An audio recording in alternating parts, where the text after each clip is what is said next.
Hi, I'm going to talk to you today about raised B tuning. So this guitar right here I just keep in raised B tuning, and the reason for that is because you have to change all of your strings.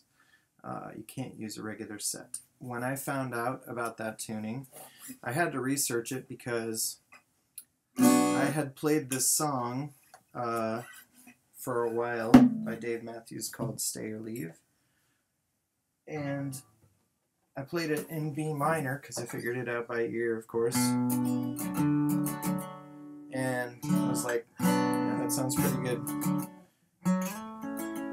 Can't remember it in that key. Something like that. And then I added this high A. And I'm like, yeah, that sounds pretty close. Anyways, so then I saw a video of him playing it just solo by himself, and he was playing it here. And I was like, wait a minute. So I was like, how are you...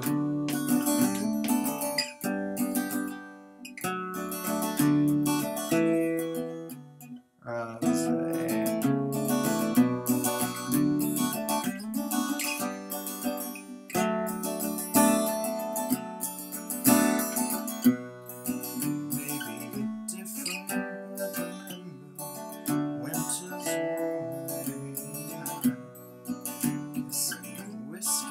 by the fire, with the snow outside. When the summer comes in the river, swings at midnight, shiver cold, touch the bottom,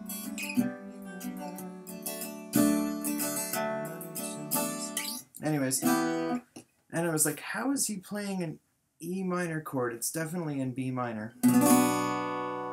And in order to use an E minor shape and play a B minor on a standard tuned guitar, you have to be up here on fret 7. So that means fret 7, open.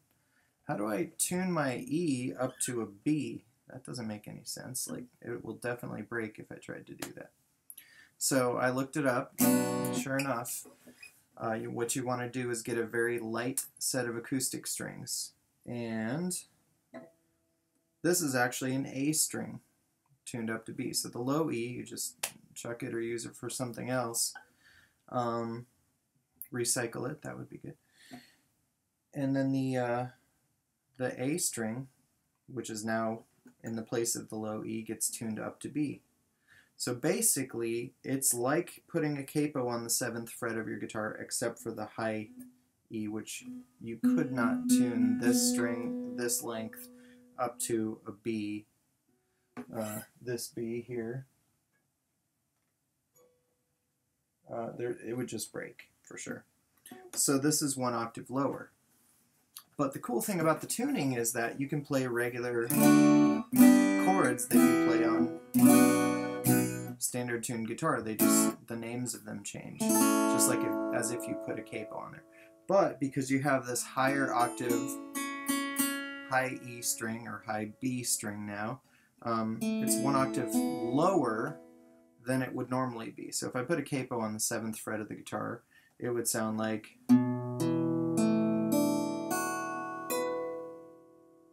But, and I have to actually, play fret 12 on this to get that to that pitch, because this is tuned 1 octave lower than it would be. Anyways, so it's very cool. So an E minor shape becomes a B minor, So everything basically is up a 5th higher. This, if you know intervals, it sounds a 5th higher than it would. But you get this really cool, like almost 12-string jangly sound out of this guitar, which makes it nice for like layering if you're playing with another guitar track.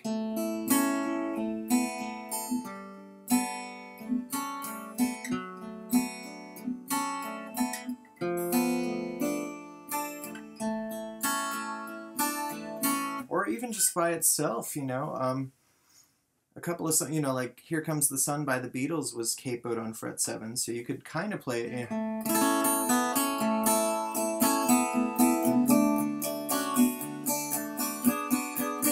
some of the things work, some of the little melodies, but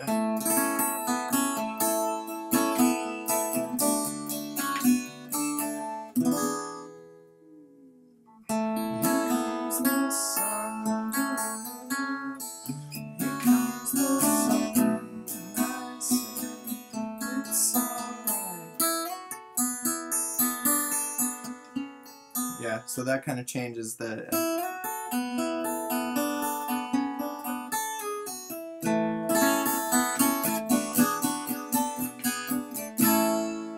anyways, it's really great for songwriting too, because if you get kind of stuck in a rut or whatever, you're looking for some fresh ideas, you can just grab this and kind of play around with chords you're already used to playing, and it sounds completely different. And it doesn't sound quite the same as if you capoed, because that one string is tuned up and, you know, or tuned down an octave lower. So.